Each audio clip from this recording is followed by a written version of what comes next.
Thématique numéro 2, immobilier industriel, hier, aujourd'hui et demain. Je remercie chers partenaires, je remercie l'audience, je remercie l'équipe d'organisation. Je vous rappelle que vous pouvez nous suivre sur les réseaux sociaux, le hashtag lesmatinalesIE. Je rappelle le concept brièvement. C'est des matinées qui couvrent des thématiques qui nous intéressent, nous professionnels du marché. On cherche une interactivité, un partage d'expérience. C'est en regroupant un panel entre praticiens et théoriciens. Il y a eu une première édition sur le thème le bail commercial. Cette deuxième édition, immobilier industriel. Je présente les intervenants. Monsieur Abdullah Chater, directeur du Centre régional du Grand Casablanca, du série Grand Casablanca. Monsieur Mohamed Oughari, directeur en sciences juridiques, directeur ICH Rabat, professeur enseignement supérieur à l'INO, président de l'association ICH+. Chaque fois, ça me prend un peu de temps pour vous présenter ce Oughari. Il faudrait me donner un CV plus réduit. Monsieur Shekel Bouatia, directeur marketing et veille de Medz. Et Monsieur Youssef Slim, dirigeant de l'industrie des équipements automobiles, membre du conseil d'administration de l'AMICA et membre de l'association des zones industrielles Moulay Hachid à Soubso. Youssef aussi est très proche de votre CV, c'est bien. Et je vais avoir le plaisir de modérer ce débat. Comme toujours, on commence par une première question. On a posé, vous avez répondu gentiment à notre questionnaire, combien de stratégies industrielles le Maroc a-t-il lancé durant les 10 dernières années? 44% on dit 2, 42% de la salle on dit 3 et 14% on dit 4. Alors, durant les 10 dernières années, le Maroc a lancé 3 stratégies industrielles. En 2005, il y a eu le premier plan émergence en vol. En 2009, il y a eu le plan national pour l'émergence industrielle. Et en 2014, le plan national d'accélération industrielle. Alors c'est là, quand j'ai vu ces chiffres, je me suis dit on va faire hier, aujourd'hui et demain. On va dire hier, c'est avant le premier plan émergence. Aujourd'hui, c'est entre 2005 et 2014 avec les nouvelles stratégies industrielles au Maroc. Demain, c'est le futur, Inch'Allah. On aura 2 axes pour notre matinale. Première, mobilisation du foncier destiné à l'activité industrielle. Et la deuxième, la gestion du foncier industriel. Bien sûr, l'immobilier industriel est très vaste. On a choisi ces 2 thèmes. Après, dans une prochaine édition, Inch'Allah, on pourra parler d'autres problématiques de l'immobilier industriel. Je me tourne vers Sidi Oughari. Comme toujours, vous ouvrez le débat. Alors, les contraintes structurelles et institutionnelles. Vous avez parlé donc du passé, d'aujourd'hui et demain. Pour le foncier, ça n'a pas beaucoup changé. On ne peut pas parler de... Parce que pour le passé et aujourd'hui, on est toujours confronté aux mêmes problèmes. La question donc du foncier, pour l'aborder, il faudrait d'abord parler du foncier selon des contraintes qui sont structurelles et institutionnelles et qui ne sont pas simplement propres à l'immobilier industriel. puisque la question foncière elle est très complexe et elle concerne tous les segments de l'immobilier. Donc, je vais aborder la question au niveau de 2 points. Le premier point concerne les contraintes structurelles et institutionnelles qui concernent le foncier en général. Et après, on développera la question du foncier destiné à l'industrie d'une manière spécifique. Première chose à remarquer que la question foncière est très complexe. Elle est traversée par des enjeux, et ces enjeux ne sont pas simplement d'ordre économique. Ils sont aussi d'ordre socio-politique, puisqu'il s'agit donc d'abord d'une diversité des statuts qui sont toujours en vigueur d'après la législation marocaine. Et donc, cette diversité des statuts crée des situations de difficulté sur le terrain.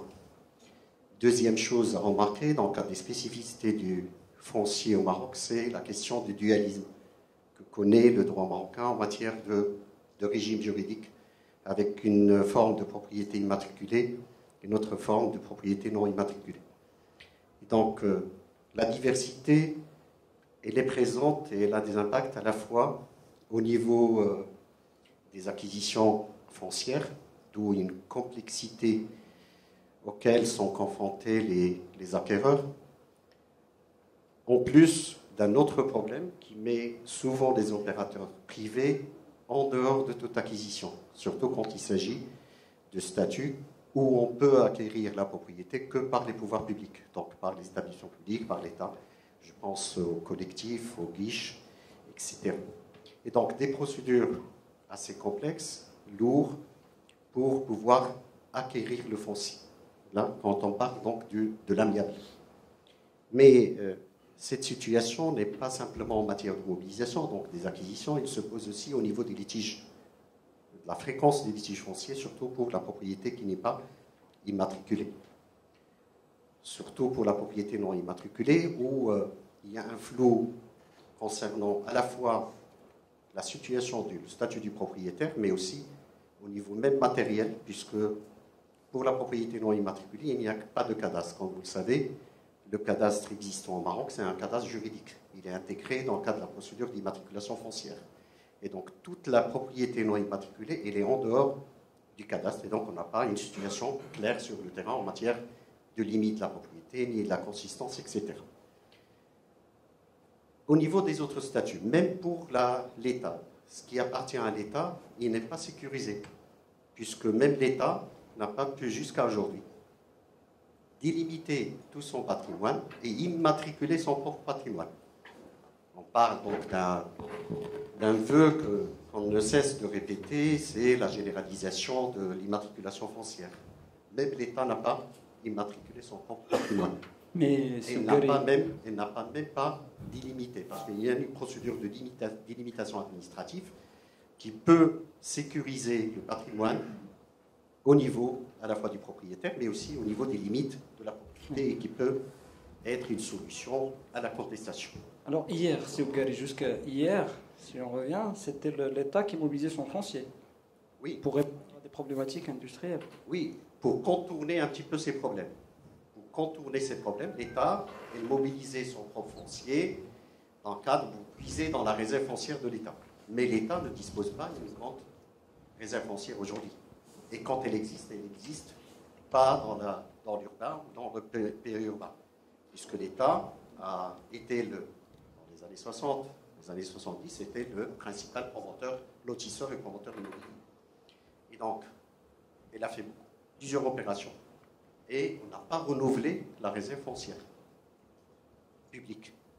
Donc l'État, quand on parle de mobilisation, elle va mobiliser soit son propre foncier, soit qu'elle va jouer un rôle d'intermédiation, surtout pour l'acquisition des propriétés appartenant aux autres statuts, dans le cadre des projets, dans le cadre des dossiers de dérogation, soit auprès de la commission interministérielle présidée par le président ou le Premier ministre, ou bien par la possibilité liquidité, quand ça ne dépasse pas 200 millions de dirhams, c'est par les commissions présidées par l'Ouali pour essayer de contourner ces difficultés sur le plan juridique d'acquisition du foncier.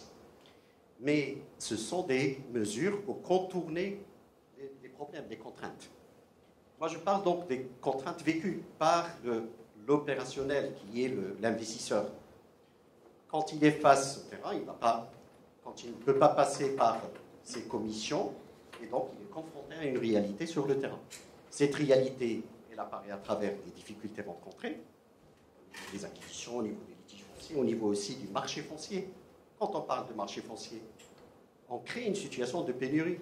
Quand ils existent, quand ces statuts fonciers existent dans un marché foncier, avec les difficultés d'acquisition, ils créent une certaine rareté parce que tout le monde va se diriger vers l'immatriculé, ou la propriété privée immatriculée. Et donc, pourquoi on va chercher la propriété immatriculée? Parce qu'on aura moins de problèmes. À la fois au niveau de la sécurité juridique donc de l'acte, et aussi au niveau de la sécurité juridique concernant qui est le véritable propriétaire. Et aussi par application d'autres textes qui concernent l'urbanisme. Pour faire un lotissement, il faudrait que le terrain soit immatriculé ou en cours d'immatriculation et que la phase d'immatriculation, donc le dépôt d'opposition, soit close pour pouvoir faire un lotissement. Et donc, on pousse les gens vers aller vers l'immatriculation foncière et que l'État n'a pas pu immatriculer au moins tous les terrains dans l'urbain et dans le périurbain. Surtout que c'est là où se posent les problèmes à la fois pour le foncier destiné à l'industrie, au tourisme, aux autres segments qui sont le commerce et bien sûr le logement. Alors, je voudrais juste rebondir en donnant la parole à Saadallah Chater par rapport à cette mobilisation du foncier public sur Casablanca. Je parle encore une fois d'hier, hein. On parle d'avant les stratégies. Merci. Donc, merci beaucoup. Je vous souhaite donc bienvenue à cette deuxième édition du matinal de l'immobilier d'entreprise. En restant sur hier, je vais revenir sur 10 ans avant. En 2005, il y avait ce qu'on appelait les codes, avant 1995, il y avait ce qu'on appelait les codes des investissements sectoriels, notamment le code des investissements industriels, qui faisait que le Maroc a été splitté en plusieurs zones. Et ça passe bien sûr par la mobilisation du foncier public pour attirer des investisseurs à s'installer dans des zones qui sont généralement délaissées par les investisseurs. Alors, pour revenir à ta question, réserve foncière au niveau du Maroc, déjà, le constat a été fait. Donc, il y a une diversité des statuts. Statut domaine privé de l'État, domaine public, habous, collectivité, terrain collectif, et j'en passe. Et chaque terrain, chaque statut est complexe et ancien, classique, qui ne répond pas aux attentes, qui n'a pas évolué pour pouvoir répondre et constitue le levier qu'il se doit pour attirer les investisseurs. Sur le plan du Grand Casablanca, j'ai quelques chiffres donc, qui sont l'émanation d'une étude récente de 2014. Donc, le bureau d'études a parlé de 2 zones industrielles. Les chiffres sont à débattre. Hein. Parce que quand on parle de zone industrielle, est-ce qu'on a pris en considération les zones informelles, qui constituent aussi une réponse pour les investisseurs, parce que les utilisateurs finaux. Casablanca concentre 30% du parc national des zones industrielles. 58% des zones industrielles à ce jour sont aménagées par le public. Et là, il y a une autre facette du problème, c'est que les zones industrielles aménagées par le public, sur le plan disponibilité, c'est 100% de vente. Sur le plan valorisation, on peut être optimiste. On est à 15-20% de valorisation. Et les terrains, donc les cahiers de charges qui ont été établis ou conçus par le passé étaient mal foutus. Et il n'y avait pas donc de conditions de préemption, de conditions de valorisation dans les délais pour pouvoir disposer des terrains si jamais donc le projet n'est pas réalisé. Un autre chiffre que je voulais partager avec vous, entre la période 2010 et 2014, juste 200 hectares ont été autorisés. Ça fait aujourd'hui. C'est aujourd'hui. Je reste sur hier. Restons sur hier.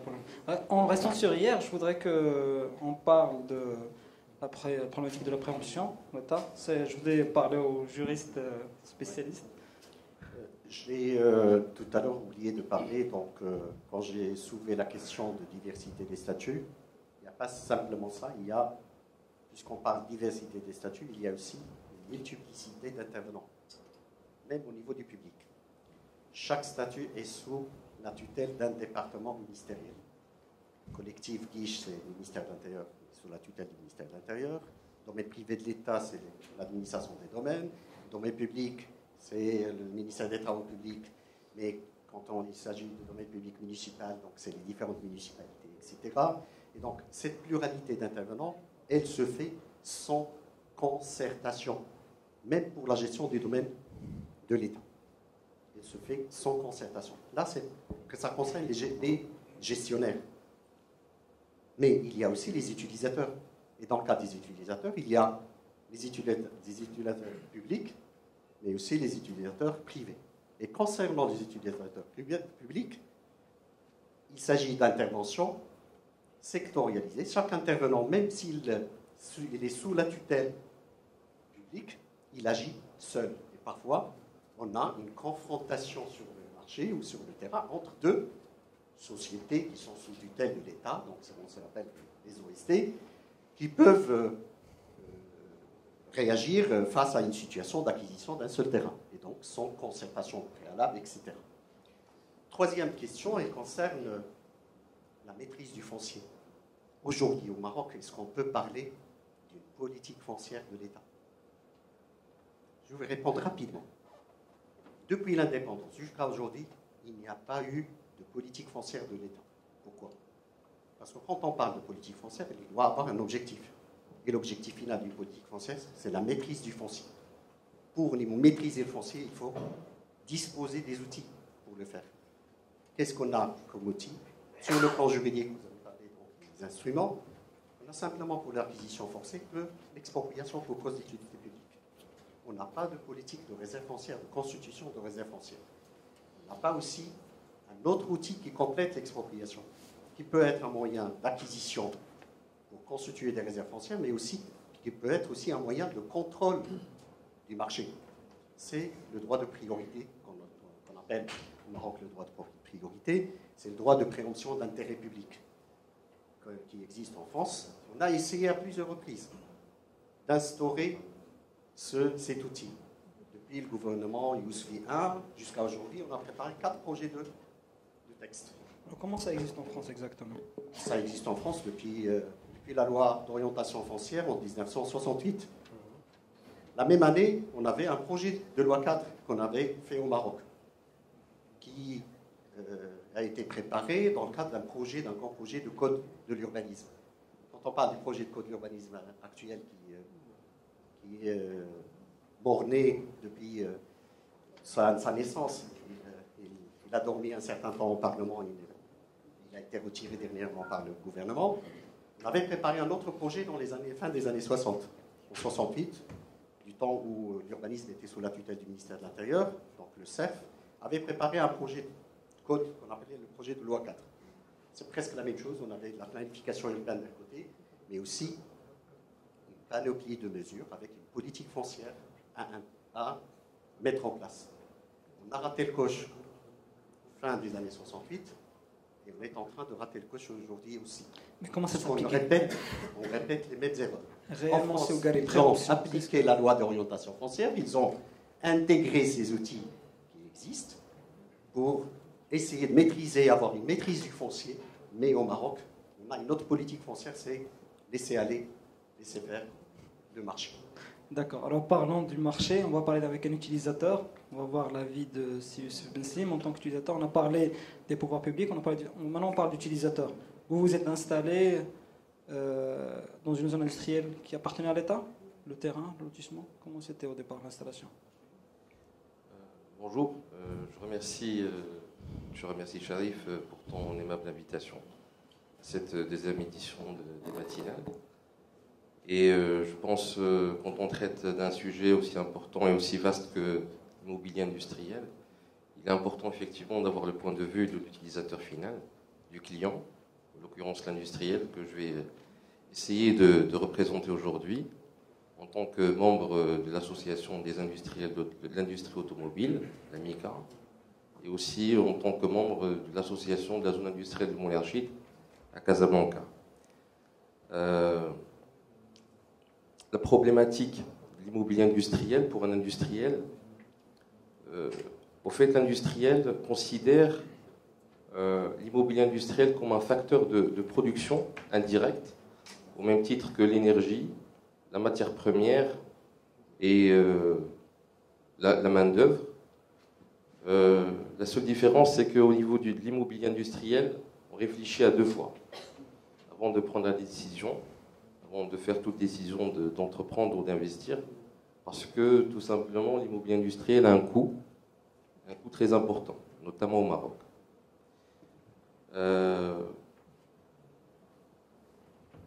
Donc, idéalement, ce coût-là de l'immobilier ou du foncier industriel, l'idéal serait qu'il soit un coût flexible, compétitif, que l'immobilier industriel en lui-même soit modulable et évolutif au niveau des besoins du marché, au même titre que les autres facteurs. Je vais donner l'exemple, puisqu'on parle d'hier. Parce que j'ai te dire que ça c'est demain. Je vais te dire c'est demain. Je vais m'en tenir à hier. Alors, il y a eu un certain nombre de zones industrielles qui ont été installées. Je vais parler un petit peu de notre zone industrielle que je connais très bien. Sur du foncier public. Sur du foncier public aménagé par la CDG en 1990, sur une superficie de 32 hectares, avec 160 lots. On a aujourd'hui plus de 200 entreprises installées, pour la simple raison qu'il y a une extension verticale, qui était un avantage à l'époque, maintenant qui est devenu un problème. Un taux de valorisation de à 100%. Ça pour les plus malins des industriels donc, qui ont constitué une réserve foncière, tout à fait, donc, au début, qui ont pu voir loin, donc ils ont acquis plus de l'eau. Aujourd'hui, les entreprises délaissent cette zone industrielle pour la simple raison qu'elle était liée à l'industrie textile.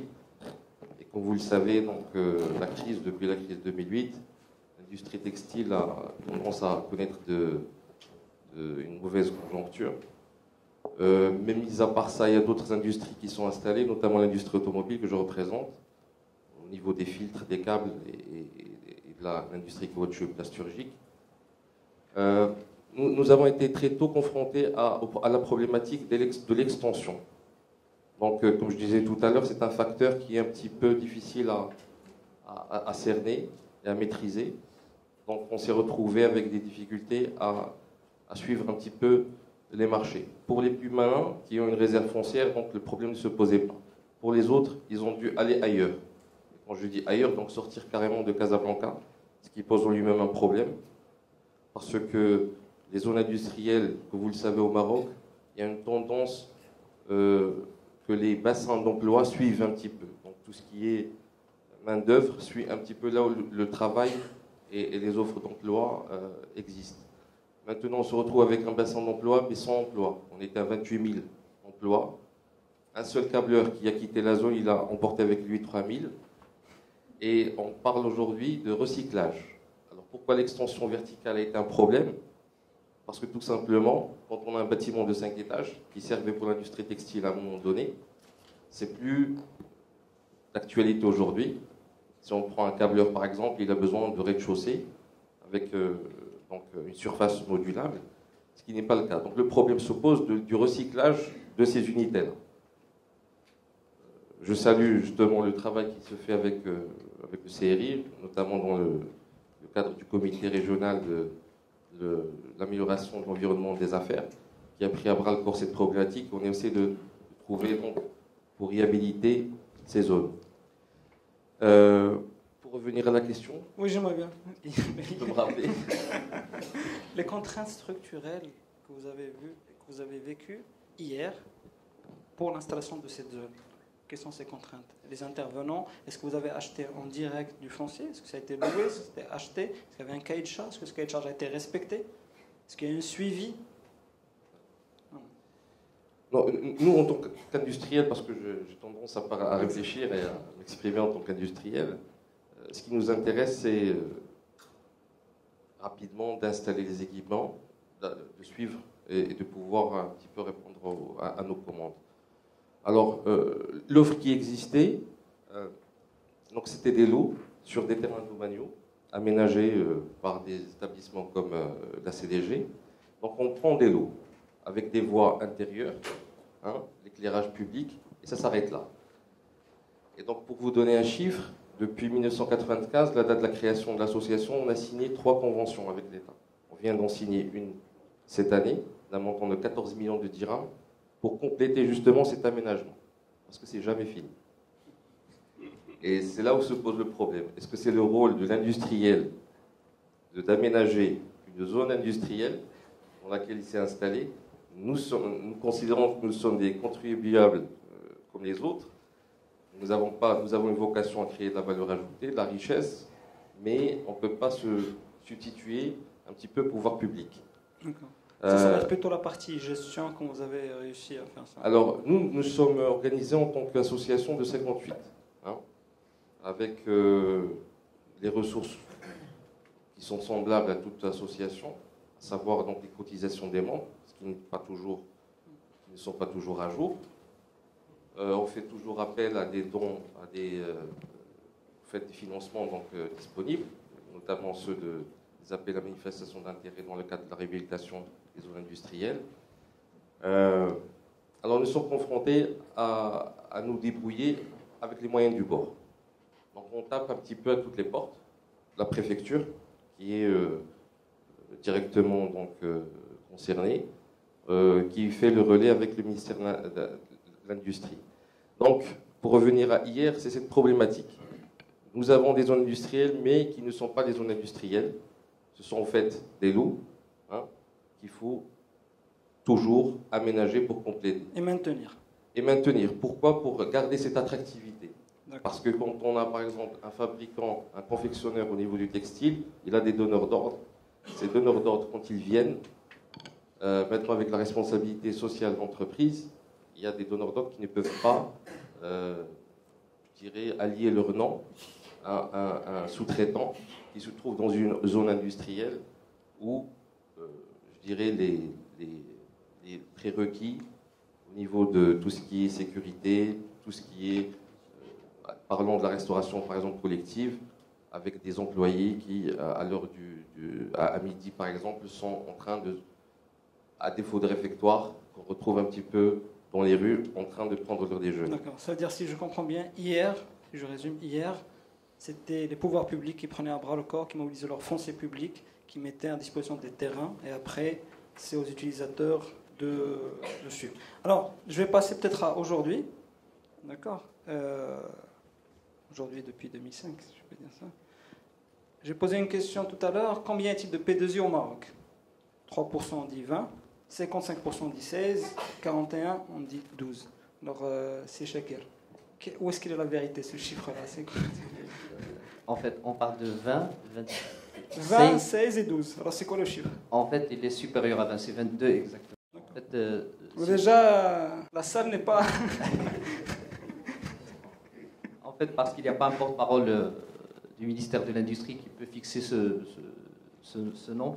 Si vous permettez, juste avant donc, de parler des P2I et de combien est-ce qu'il en a 20 ou 22, finalement, c'est une notion à la limite qui a peu d'importance parce que la chose la plus importante, c'est combien nous avons réalisé de P2I sur cette planifiée. Et c'est quoi ces P2I? Parce que chaque fois, quand on parlait hier avec ces là, j'ai dit P2I, il m'a dit écoute, P2I, ça dépend. Il y a plusieurs catégories de P2I. Alors, catégorisons ces P2I déjà pour savoir ce que c'est.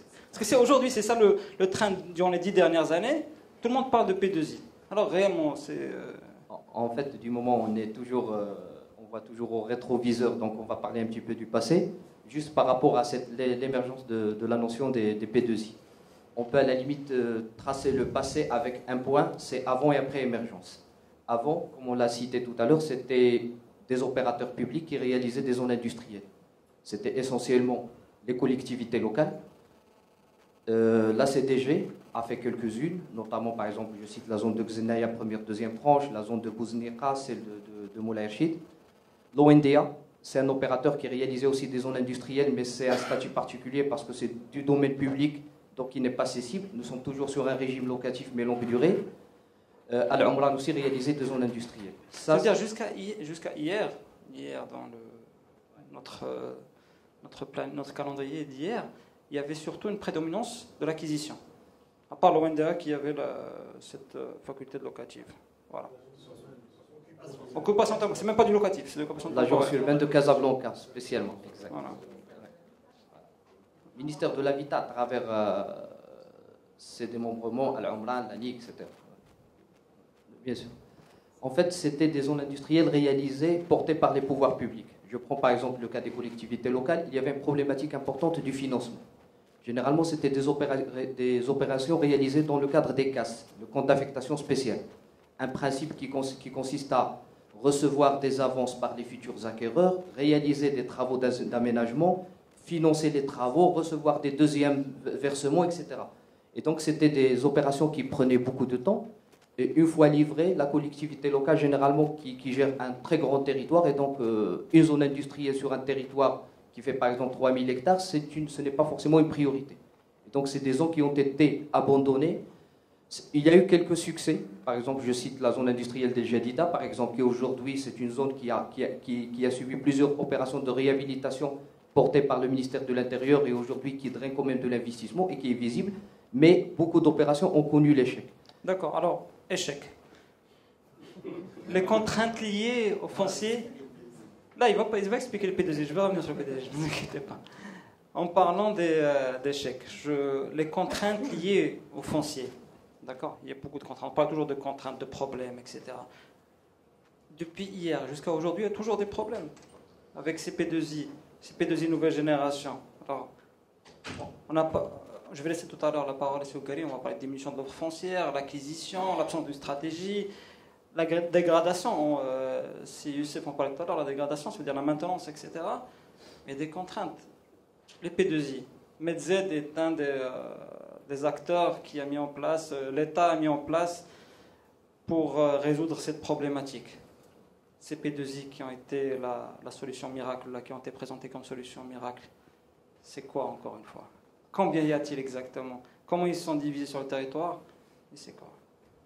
Si vous permettez, juste par rapport au problème. Le problème existait et existe et ils existeront. Nous sommes là pour les solutionner. Ça, c'est le principe. Les problèmes resteront. Maintenant, les problèmes des zones de l'ancienne génération... Ça fait plaisir, merci. Bon, c'est bon, on a trouvé chaque stratégie amène des solutions, des problèmes qui se créent. C'est le principe de la vie de toute façon. Maintenant, quels sont les principaux problèmes des anciennes générations? Premièrement, c'était les standards de conception. C'était chaque commune concevait ses projets en fonction de son budget financier et pas forcément par rapport à un cahier de charge et par rapport à un besoin d'un opérateur industriel. Ça, c'était le premier problème soulevé. Le deuxième problème, c'est le problème de la logique d'intégration. C'était des zones industrielles pour l'activité industrielle. Et donc, on trouve pas forcément les services, on trouve pas forcément la formation, la logistique, etc.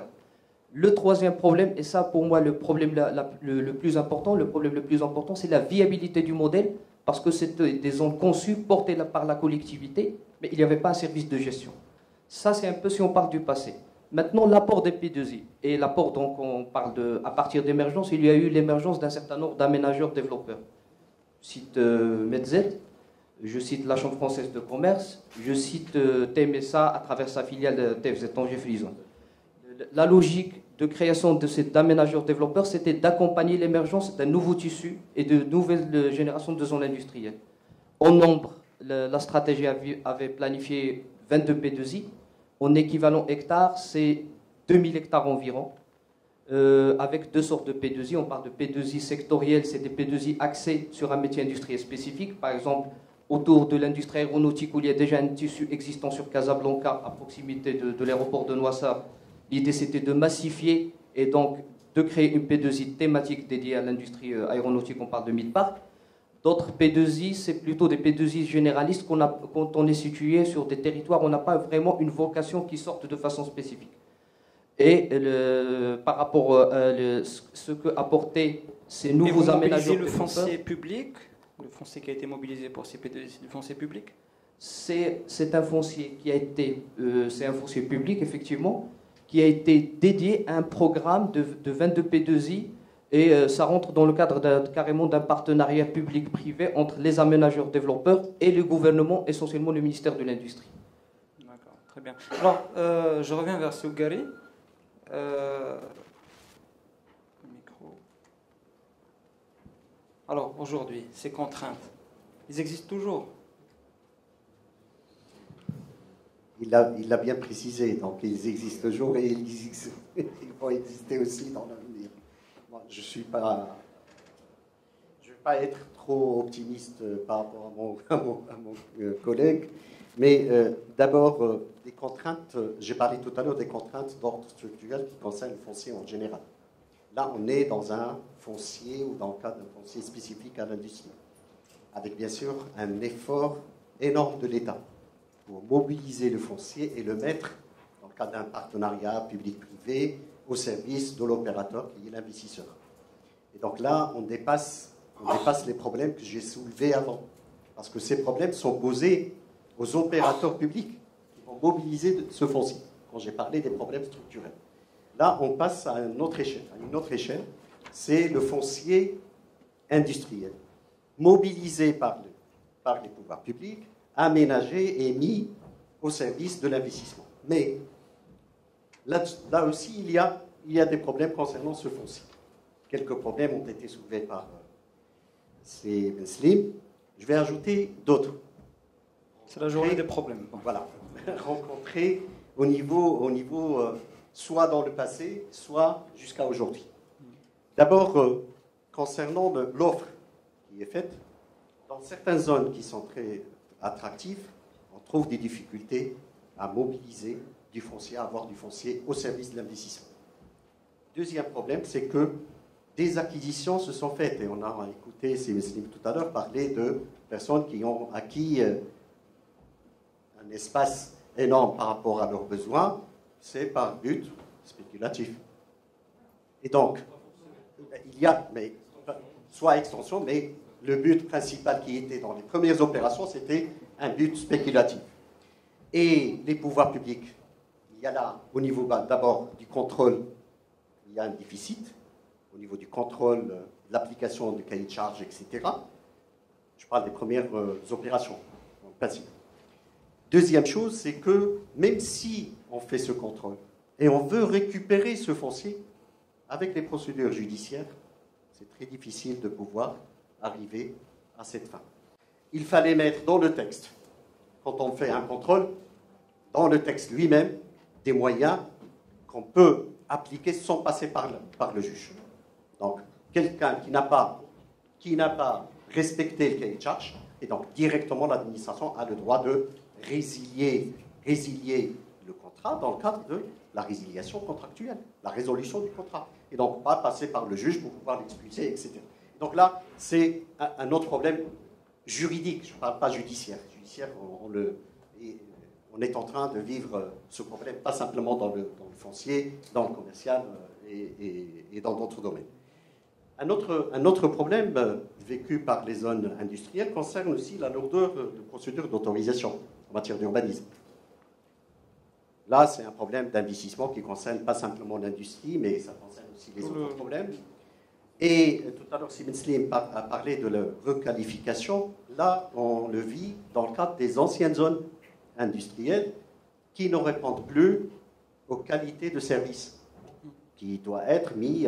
Pourquoi? Parce qu'il y a un déficit en matière de gestion de la chose locale par les communes. Et donc, c'est, comme il a bien précisé, ce n'est pas le problème de l'industriel ou de l'investisseur, c'est le problème de la gestion de la chose locale. Et face à ce déficit, on doit parler d'outils à mettre en place en interne.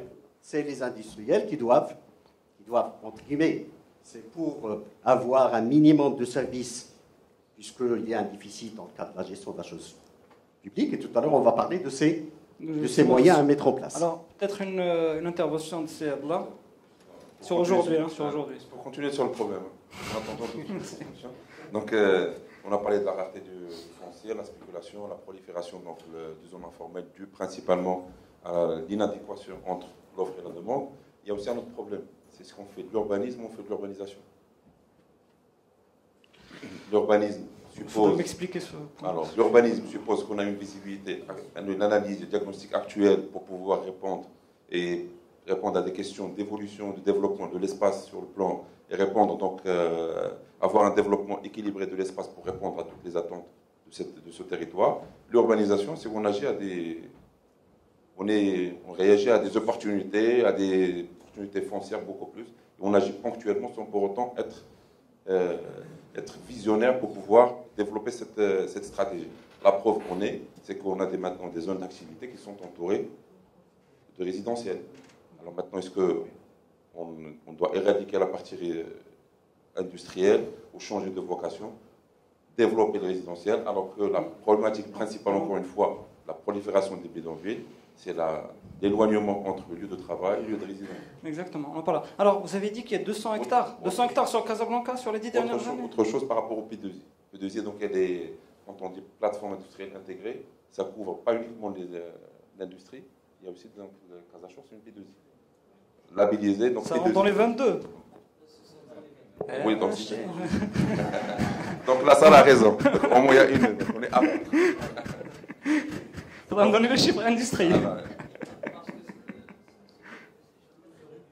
C'est juste parce que quand on a avec Émergence, le métier de l'offshoring fait partie, et même aujourd'hui, des métiers mondiaux du Maroc. Donc on a arrêté 7, par la suite c'est 6. D'accord, l'offshoring c'est une industrie. Il est porté par le département de l'industrie. D'où les parcs offshoring sont intégrés sur le schéma d'event. Voilà. Parfait. Alors revenons à ça. Alors, juste par rapport donc, au P2I, donc, ça a suscité. Donc il y a une certaine euphorie.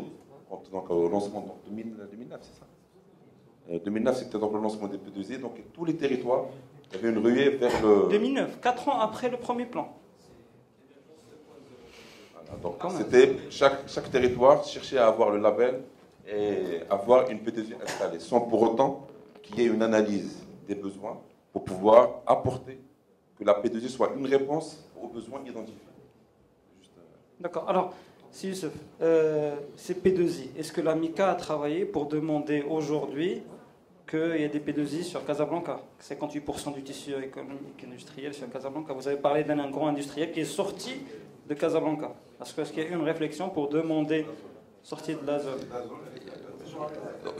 Il est resté dans le grand Casablanca. Voilà, le grand Casablanca. Dans le grand Casablanca. Dans le futur.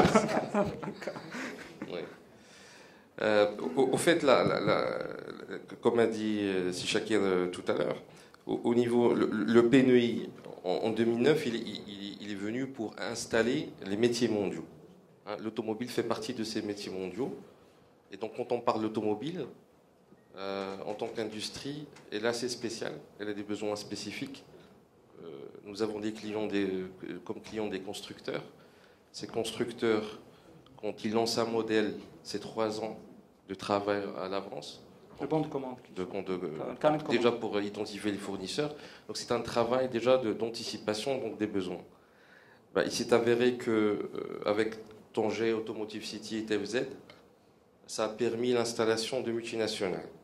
Déjà, un tissu donc, qui s'est installé d'équipementiers, de premier rang, deuxième rang. On a eu le constructeur également, Renault.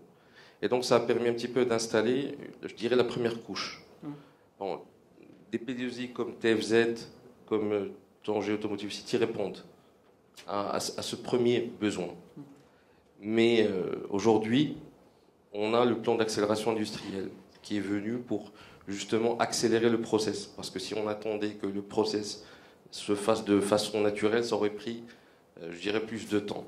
Donc, on a mis en place des écosystèmes autour de métiers, tels que l'emboutissage par exemple, pour essayer de se greffer aux multinationales premier rang qui se sont installées et de créer autour un tissu industriel de PME pour vraiment enraciner l'industrie automobile au Maroc.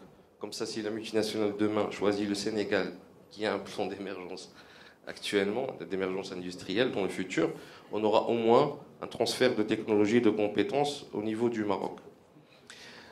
Alors, on oublie que dans tout le process d'intégration, on a des PME.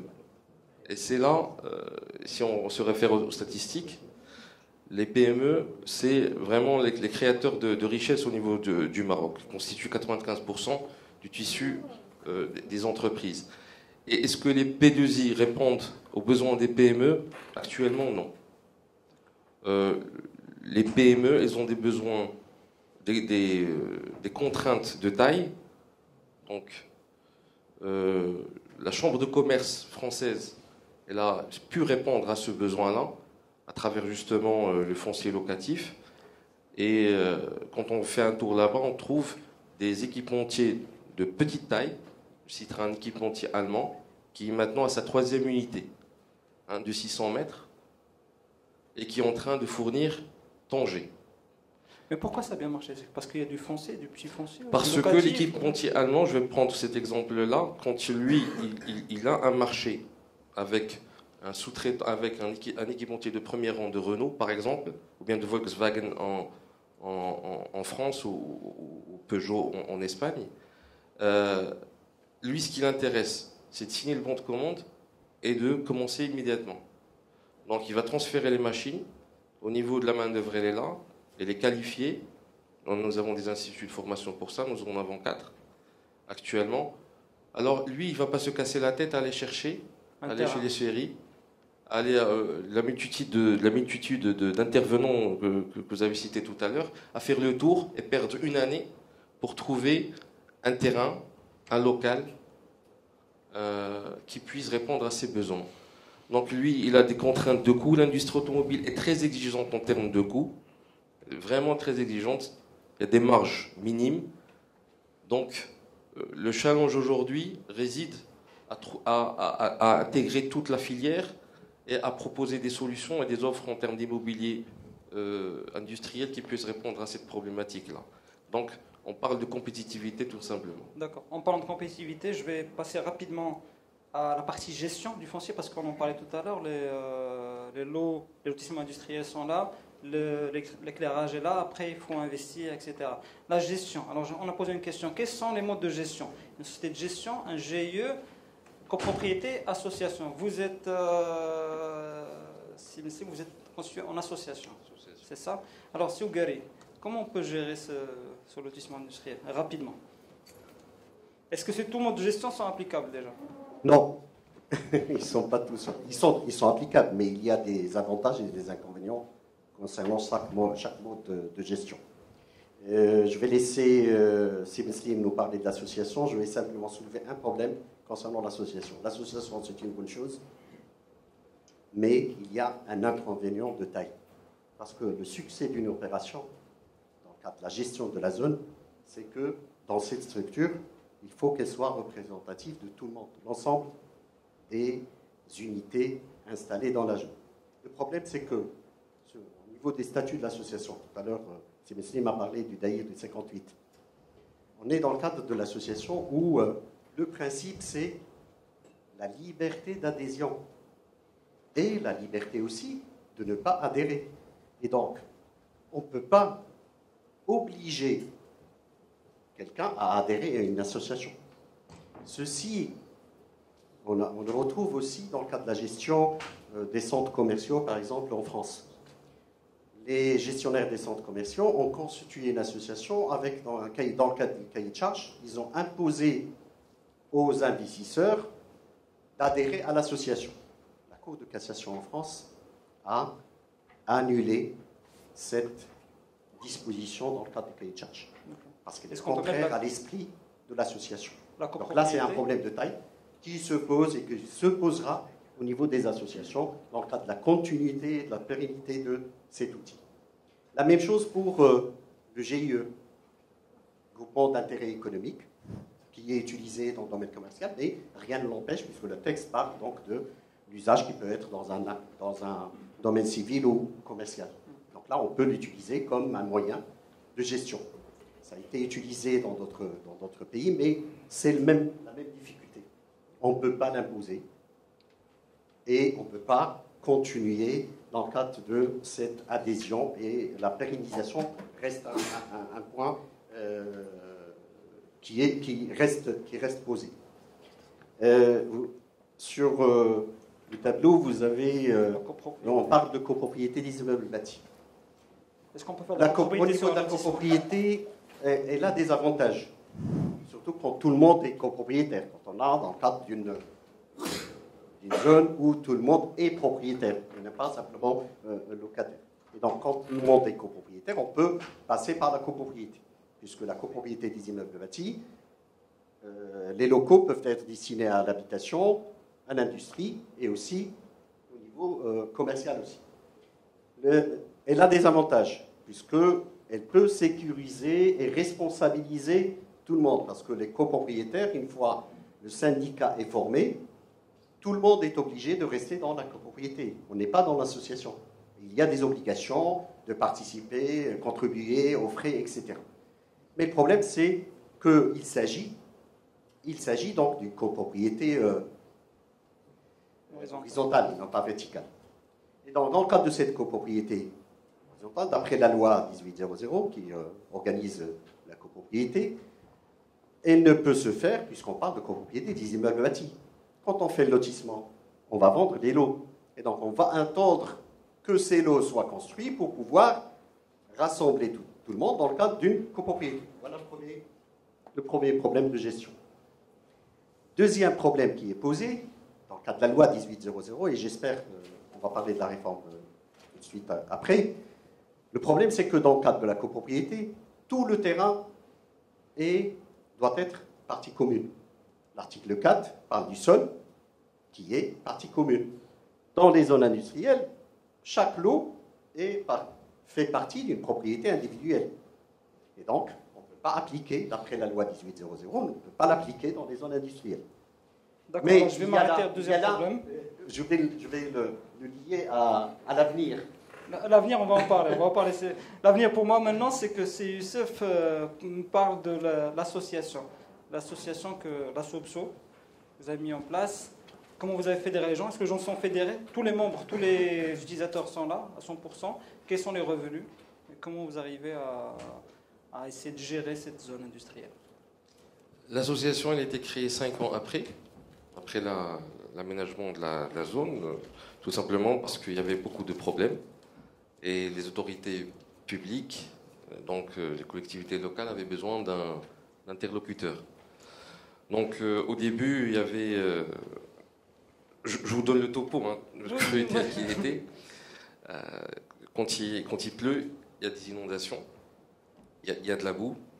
Donc vous imaginez un petit peu comment c'était. Il n'y avait pas un réseau d'assainissement. Donc l'association l'a fédéré au début, parce qu'il y avait un réel besoin. Là, ce qui a permis de signer la première convention avec le ministère de l'Industrie, pour justement mettre en place tout ce qui est voirie. Parce qu'il n'y avait pas de voirie. Il n'y avait pas de voirie. Il y avait une seule voie, donc la voie principale, mais il y avait les rues intérieures.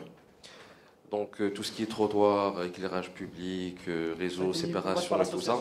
Jusqu'à l'année dernière, on avait, dans un bassin versant, on avait des inondations. Donc avec la préfecture, on a résolu ce problème. Donc pour vous dire un petit peu ce que l'association a enduré. Donc l'élan qui a été, la dynamique qui a été au début, elle s'est un petit peu fritée au terme, donc avec le temps. Et on a moins d'actifs. On a... Est-ce que tous les membres sont... tous les utilisateurs sont membres de l'association? Non. Comme a dit, donc ils sont libres de ne pas adhérer. Et il y a un noyau dur, une dizaine, au fait on avait respiré avec des programmes d'appui aux associations professionnelles qui a été initié avec la CGM à l'Union européenne en 2007. Au fait, ça s'est terminé en 2008 avec la crise et qui avait permis de mettre en place une structure de gestion, donc à travers une équipe permanente, avec des moyens. Mais malheureusement, le programme s'est arrêté, donc et on se retrouve. Donc, on fait du bénévolat. Donc, pratiquement, nous sommes tous bénévoles. Alors, avec le CRI, j'ai entendu parler d'une fédération d'associations de zones industrielles qui ont. Tout à fait. Je pense que c'est à Abdallah, si vous pouvez en parler rapidement. Par rapport au mode de gouvernance des zones industrielles, il y a la prépondérance de la constitution d'une association, donc pour tout ce qui est lotissement et zones industrielles classiques. Il y a donc la société de gestion, notamment pour les parcs locatifs principalement. C'est la plus prépondérante. La problématique crucial pour il y a une autre. Même les zones industrielles informées se sont constituées en association pour pouvoir régler leurs problèmes. Il y en a même une quatrième catégorie, c'est des zones industrielles où il n'y a pas d'association. Donc les pouvoirs publics au niveau de Casablanca sont en train donc, de mettre en place à travers le CREA Casa, le comité régional d'amélioration de l'environnement des affaires, qui est présidé par M. Louali et qui contient 4 corps. Le premier, donc l'administration publique, le deuxième, les élus, le troisième, le secteur privé, le quatrième pôle, c'est tout ce qui est intervenant transverse, donc la gestion de l'eau, tout ce qui est tout réseau et stratégie de formation. Donc il y a un groupe de travail qui a été constitué. Le groupe de travail est piloté, donc il est composé par quelques zones industrielles, associations de zones industrielles, présidées par une association de zones industrielles, la SOPSO, et dont la tâche principale, c'est d'identifier l'ensemble des lacunes dont souffrent ces zones industrielles pour pouvoir donc, établir un plan d'action sur donc, très court et moyen terme. Si chaque dernière intervention, c'est de gestion. Vous, Medz, vous avez cette gestion, Medz Sourcing. Comment ça se passe? Voilà. En fait, juste un mot par rapport à la gestion aujourd'hui des espaces d'accueil industriels. Juste, il faut distinguer qu'il y a 2 grands mondes. Il y a le monde des zones franches qui est réglé par une loi. C'est la loi sur les zones franches. Aujourd'hui, cette loi donne autorité aux concessionnaires de la zone franche, la société d'aménagement, développement et de la gestion de zone franche, de jouer pleinement son rôle. Aujourd'hui, par exemple, si on parle de l'expérience de Medz sur Midpark, par exemple, à Noissar, sur Atlantic Free Zone à Kenitra, nous assumons pleinement la mission de gestionnaire parce que la loi nous autorise et nous oblige en quelque sorte à le faire. Il y a le deuxième monde, c'est le monde des zones libres ou les zones qui ne sont pas franches. Ça, c'est un monde un petit peu complexe. Pourquoi? Parce qu'il y a une interaction avec 3 entités. Il y a l'aménageur, développeur, gestionnaire, parce que le concept des P2I qui a été contractualisé avec l'État, c'était aussi de compléter la chaîne de valeur par la gestion. Donc il y a l'aménageur qui est sur place.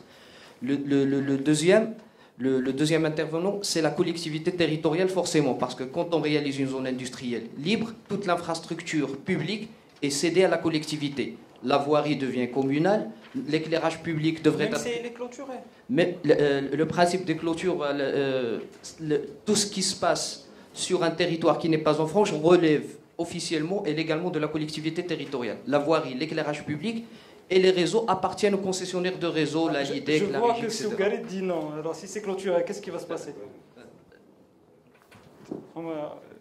Si elle est clôturée, ça veut dire qu'on est en application de l'article 45 sur l'écran, l'article 45 de la loi 2590.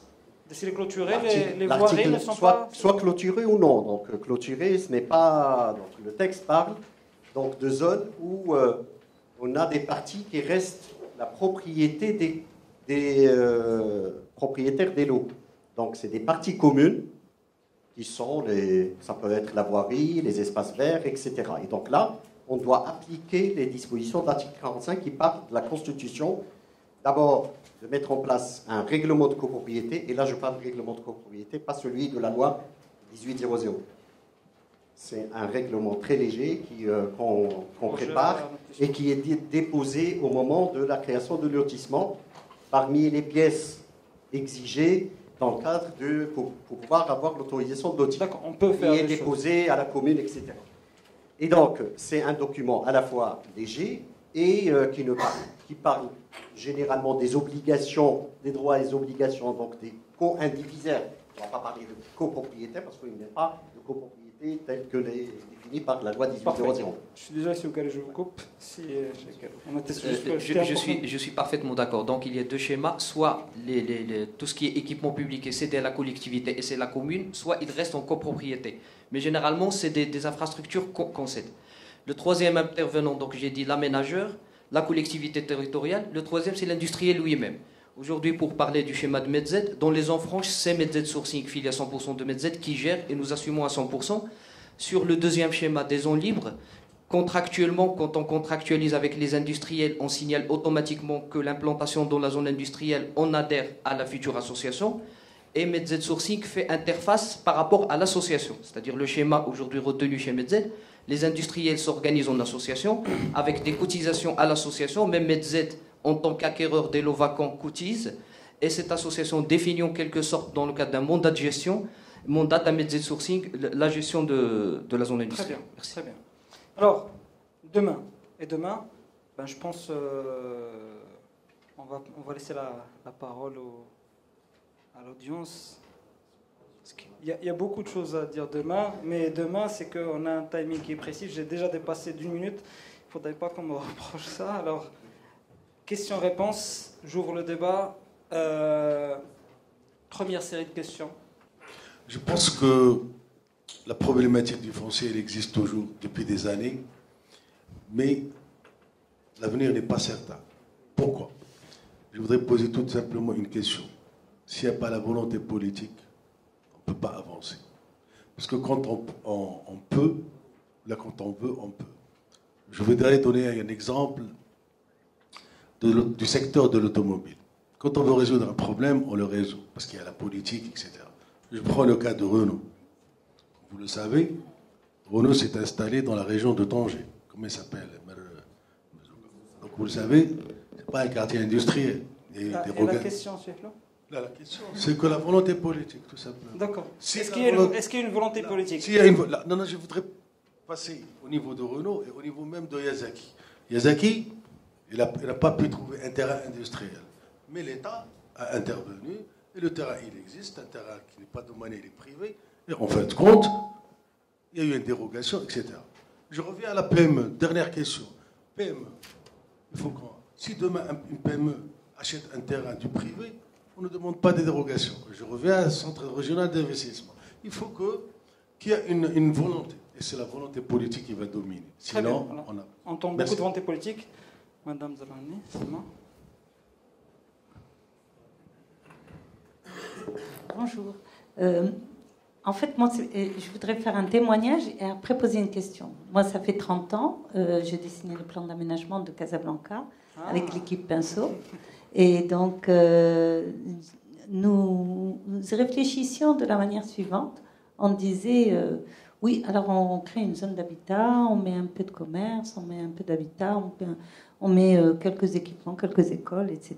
Et hop, on fait une zone industrielle parce qu'il faut bien créer de la richesse. Voilà. La démarche était celle-là. La question n'était pas celle de dire est-ce que ça va marcher ou pas. La question n'était pas celle-là. Quelques années après, en 2006, j'ai créé IMOPRO, qui était un événement porteur de nouvelles idées, qui était celle de dire finalement l'immobilier professionnel a une démarche à part. Et effectivement, il y avait une euphorie à ce moment-là. Et franchement, j'y croyais. Je me disais, c'est génial, parce qu'il y avait justement des gens comme Chérif, qui étaient des jeunes qui débarquaient, qu'on rencontrait au MIPIM, et qui faisait qu'il y avait une dynamique excessivement porteuse.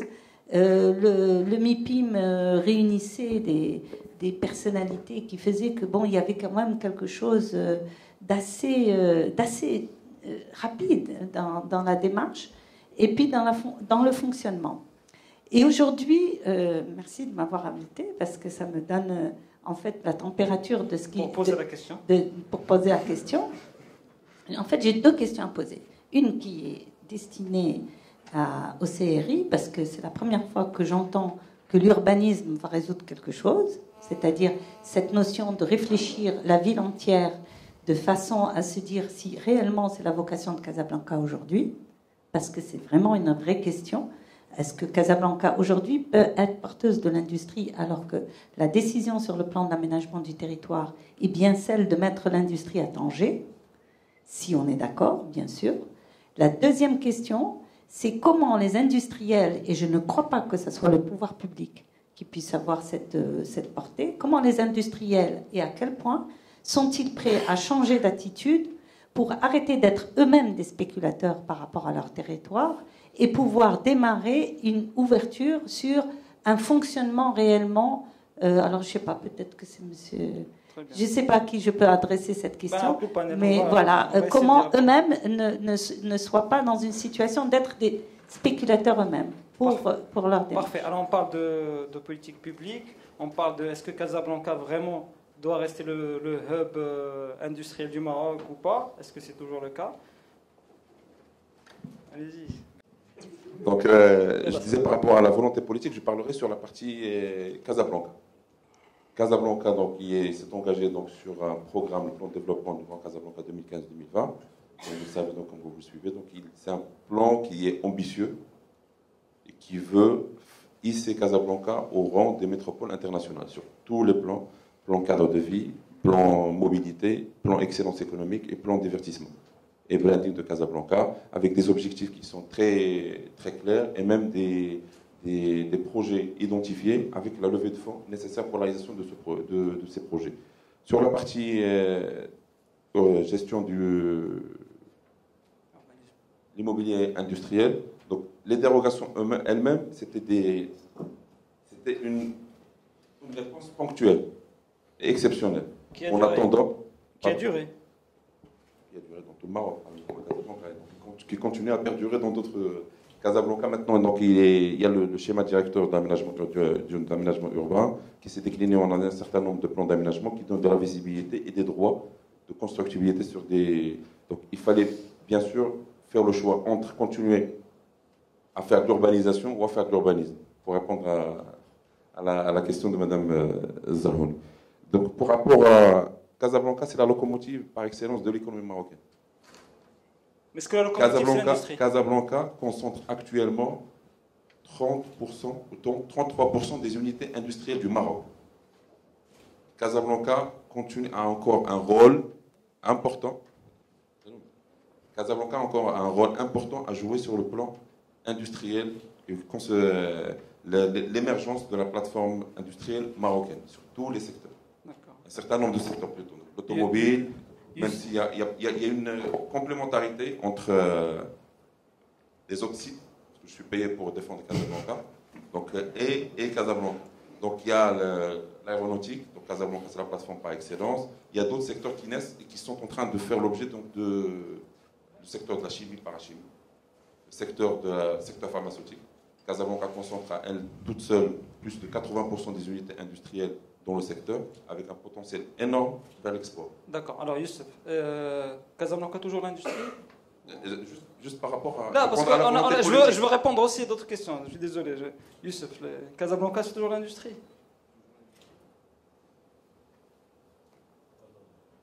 La question, toujours industrie Casablanca. Historiquement, oui. Quand on fait un tour au niveau de la zone industrielle de Sidi Bou Amna par exemple, il y a 1000 hectares, 600 unités, un gros chiffre d'affaires au niveau de l'industrie au Maroc se fait là-bas. Qu'on voit un petit peu l'état donc de la zone, on se pose des questions. Mais maintenant, il y a des solutions. La volonté des pouvoirs publics, elle est là, au plus haut niveau. Hein. On a un plan d'accélération industrielle avec un fonds de 20 milliards de dirhams. Nous, en tant que secteur privé, on milite justement pour exprimer nos besoins, mais pour anticiper les évolutions dans le futur. Là, actuellement, on est sur le point, à part les annonces des installations des constructeurs qui vont s'installer dans les 3 ans à venir, on va faire des annonces aussi sur ce qu'on a pu faire concéder à l'État. Hein, parce qu'on a pu avoir des incentives pour attirer des multinationales.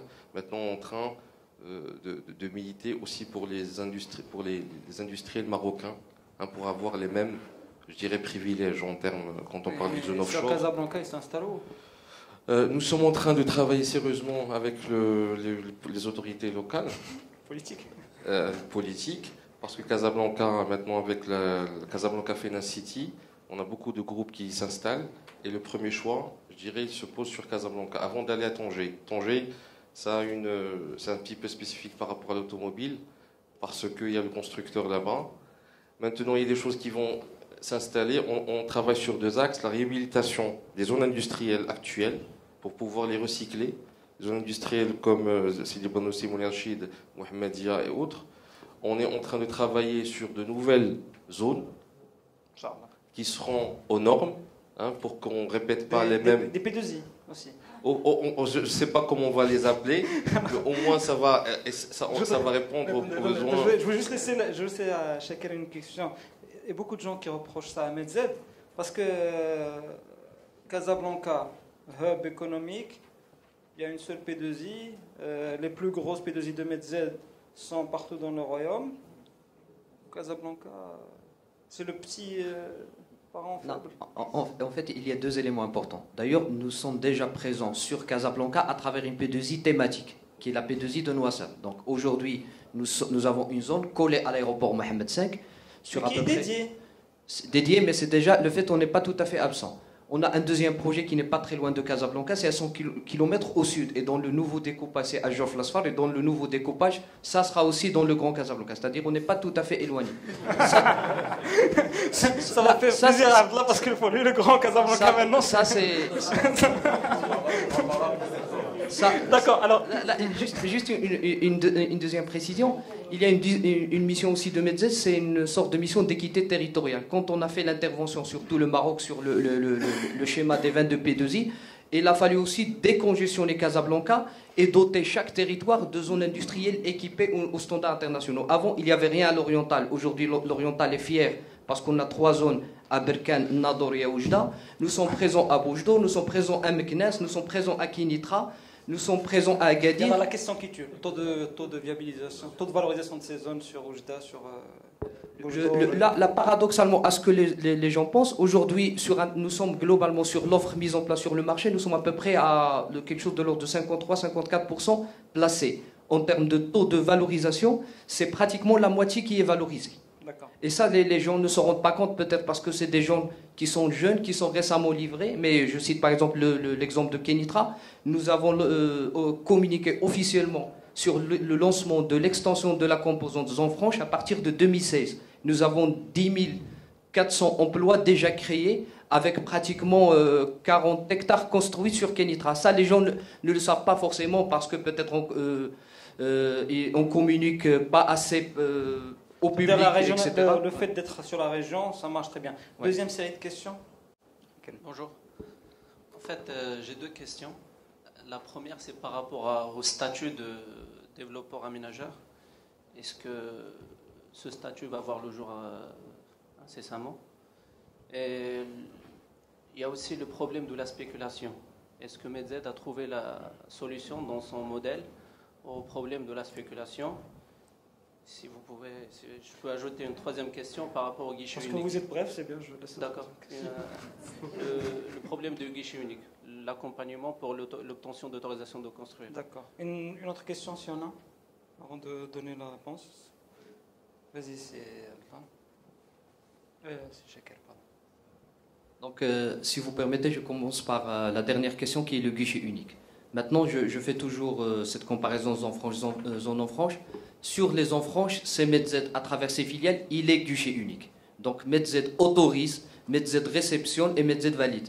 Ça, c'est sur les zones franches, il n'y a pas de souci. Sur les zones qui ne sont pas forcément dotées de zones franches, c'est des zones qui sont récemment livrées avec des unités industrielles qui commencent à s'installer. Et donc l'implantation du guichet unique, c'est quelque chose qui est en train de se faire.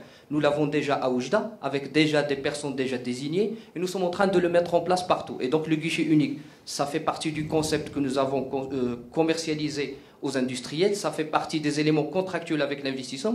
Avec l'investisseur, nous sommes en train de le mettre en place, mais juste compte tenu de la maturité de la zone. Nous étions hier sur une des zones Medz. Aujourd'hui, ce que nous sommes en train de voir, c'est ne pas dépêcher une personne 5 jours sur 7, parce qu'il va chômer pendant 4 jours, mais au moins dire que la personne, par exemple, ANAPEC ou la personne série, etc., sera présente 2 ou 3 jours sur 5, le temps d'avoir la montée en charge.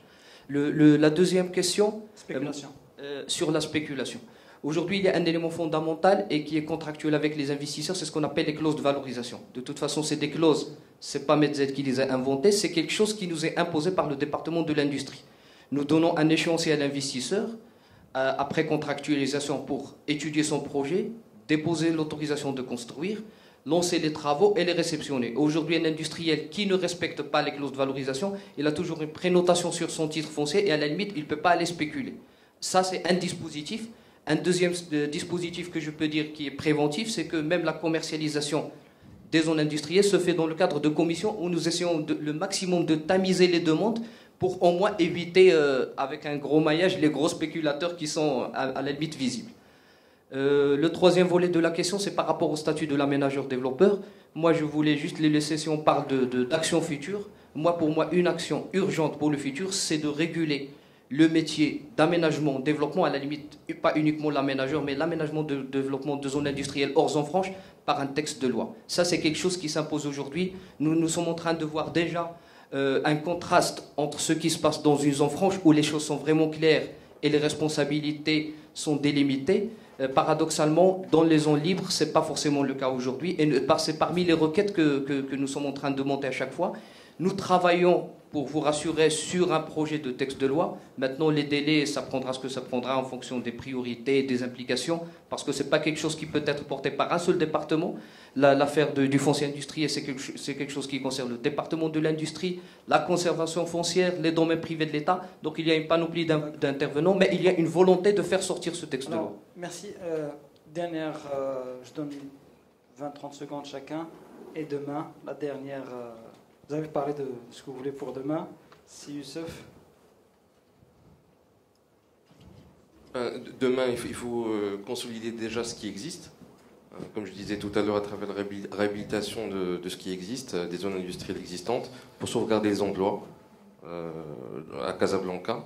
Pour revenir, Casablanca, dans le cadre de la régionalisation, on parlera prochainement de marketing territorial. Donc les régions devront se faire valoir un petit peu leurs atouts. Nous, on est pour qu'il y ait des usines un petit peu partout, dans le sud du Maroc, à l'oriental, un petit peu partout, parce que la finalité de tout ça, pour nous en tant qu'industriels et acteurs, opérateurs économiques, c'est l'emploi. Parce qu'on ne peut pas imaginer le développement du Maroc sans emploi. Pour revenir à la spéculation tout à l'heure, il faut distinguer, madame, entre les spéculateurs et les industriels. Un industriel n'est pas un spéculateur. Un industriel qui se respecte, il ne peut pas effectivement entrer dans des considérations. Qui parle. Les spéculateurs, au fait, nous causent des problèmes, parce que ce qui nous intéresse, nous, c'est la compétitivité. Et on ne peut pas, donc, effectivement, quand D'accord. on a... Alors, si Shakir a dit juste le pour texte terminer, de loi, tu as parlé d'emploi. Si, Abdallah, de quoi demain sera fait? Pas uniquement. Pas uniquement. Il y a la volonté, mais aussi donc, le concret. Alors, je parlais de créer à Casa avec l'ambition du pouvoir public pour la réhabilitation et permettre aux entreprises déjà installées dans les zones industrielles classiques d'améliorer les conditions d'installation. Deuxième des choses, pour répondre aux industriels versus spéculateurs, on est sur un modèle qui est unique au Maroc. C'est qu'une zone industrielle qui est 99% appartenant au privé et qui va être développée dans un cadre de partenariat public-privé avec les industriels. Et les industriels ont manifesté l'engagement écrit de participer au coût de viabilisation. Pour votre information, le terrain il fait 840 hectares. Une fois réalisé, ça va être 4 fois ce qui a été développé sur Casablanca sur les 10 dernières années. Voilà. Donc, et ça va être la première zone industrielle du Maroc. Très bien. Alors, juste par rapport à le guichet unique, au niveau de Casablanca, donc il y a une remarque qui a été soulevée, c'était la lenteur de l'obtention d'autorisation de construire. Au niveau de Casablanca, il y a donc le recours à la dématérialisation. La procédure d'octroi d'autorisation de construire, tout se passe de façon virtuelle. Donc la prise de rendez-vous, le dépôt, l'instruction, et donc l'investisseur a la possibilité donc, de suivre le dossier donc, de son instruction jusqu'à l'édition de son autorisation. C'est un autre débat. On en parlera en aparté. Alors, par rapport au texte de loi, il y a donc on croise les doigts parce qu'en 2006, on peut parler donc il y avait un effort d'endoctrinement des propriétaires terriens pour investir dans le secteur de l'immobilier professionnel. Donc il y avait le choix entre surtout les terrains qui sont situés dans le centre. Donc il y avait le choix soit de partir vers des développements du résidentiel ou du bureau. Donc le travail a été fait. Donc il y avait donc un travail de sensibilisation qui fait que maintenant on a l'émergence de ces secteurs. Très bien. Alors texte de loi. Attends. Loi, emploi, volonté. C'est Ougaré. Dernier mot. Texte de loi. Juste il y a un projet de loi. Il y a l'agence foncière, je te laisse le soin d'en parler. Oui. Il y a aussi donc un texte de loi, un projet, j'espère qu'il va voir le jour, c'est pour donner les incitations des incentives aux opérateurs, aménageurs, développeurs des zones d'activité pour bénéficier des avantages pour agir sur l'offre et permettre cette régulation entre l'offre et la demande. Très bien. Alors, tu me permets, comme ça, je laisse le fil. La loi, texte de loi, l'emploi, la volonté politique. Si vous garez, dernièrement. Voilà. Pour moi, il faudrait mener des réformes, à la fois sur le plan institutionnel, donc sur le plan institutionnel, mise en place d'une agence foncière régionale. Ça a été annoncé dans le projet de code de l'urbanisme, mais on tarde à l'imposer pour lutter contre cette pluralité d'intervenants qui va mobiliser le foncier et le mettre au service des investisseurs. Des réformes qui sont des réformes structurelles qui concernent le foncier en général. Je ne vais pas en parler parce que ça va prendre beaucoup plus de temps, mettre en place une politique foncière avec les outils, etc. Mais concernant l'industriel, il faut l'inscrire dans le cadre d'une politique d'aménagement territoire. On a parlé depuis le débat national d'aménagement territoire, on a préparé un schéma national d'aménagement territoire et on continue à faire des opérations sur la base d'opportunités foncières. Donc là, on ne va rien enlever à Casablanca. Et là, Casablanca restera toujours le leader, restera toujours le chef de file au niveau de l'économie nationale. On a eu ce débat en France concernant Paris et le désert français. On a mobilisé, mis en place en France une politique d'aménagement de territoire à travers la création de pôles de développement autres que Paris, mais Paris et la région d'Île-de-France restent Paris. Et donc c'est elle qui est le chef de file qui mène la locomotive. Casablanca restera le chef de file développement du Maroc, mais avec bien sûr une polarisation, avec d'autres pôles qu'il faut développer. Actuellement, on est sur Tanger, mais il faudrait multiplier les pôles, comme ça on aura moins de problèmes. À la fois sur le plan foncier, au niveau d'urbanisme. Rapidement, 2 mots sur l'urbanisme. Avec l'urbanisme, on ne peut pas régler les problèmes tel qu'il est fait aujourd'hui. Pourquoi ? Parce qu'au niveau des documents d'urbanisme, déjà, il y a une lenteur dans le cadre de la préparation des documents d'urbanisme. On prépare un document, aujourd'hui, il ne sera validé, donc adopté, que dans 3 ans. Les données d'aujourd'hui ne seront pas les données d'il y a 3 ans. Deuxième élément, dans le cadre qui est structurel, dans le cadre des limites des documents d'urbanisme, c'est que les équipements qui sont inventoriés et qui doivent être mis en place dans le cadre de ce document d'urbanisme, d'après une évaluation faite par le ministère de l'Habitat et de l'Urbanisme, mais dans le meilleur des cas, des documents d'urbanisme réalisés, des PA réalisés au Maroc, on arrive à 16% de réalisation. Et donc là, c'est un autre problème sur lequel on doit faire face. Je résume. Loi aménageur, je récupère, loi aménageur développeur, l'emploi, la volonté politique et les réformes. Ça, c'est pour demain, d'accord ? Pour nous, demain, qu'est-ce qui se passe ? Save the date. Rappelez-vous, le 8 octobre 2015, 3e édition, Inch'Allah, le rôle de l'immobilier d'entreprise dans la réhabilitation urbaine. Tout le monde a parlé de réhabilitation de zones industrielles, d'accord ? Alors, l'immobilier d'entreprise, quel sera son rôle dans cette réhabilitation ? C'est Inch'Allah le thème de la 3e édition, le 8 octobre. Il y aura aussi le colloque sur la réforme de la copropriété des immeubles bâtis à Rabat, fin octobre 2015. La date n'est pas encore fixée. C'est organisé par l'ICH Rabat, avec l'Ordre national des ingénieurs de topographes et la Chambre française des experts en copropriété. Seougari pourra, si vous avez besoin, Seougari pourra donner plus d'informations. Vous pouvez laisser votre email, on pourra vous envoyer tout ça. Merci d'avoir assisté. Merci d'avoir rempli notre fiche d'évaluation. On essaie de s'améliorer. Je suis encore désolé, on a dépassé d'un quart d'heure. La prochaine fois, on va être à temps et à l'heure. Merci. Suivez-nous sur les matinales, le hashtag matinale.ie. Merci au panel, merci aux partenaires, merci à l'équipe d'organisation. Merci à vous qui avez partagé avec nous cette 2e édition. À la prochaine, Inch'Allah. Merci.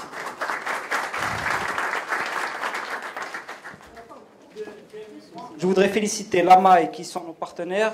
L'AMAI, qui est l'association marocaine des agences immobilières, est maintenant, depuis la semaine dernière, membre part entière de la CGEM. Félicitations.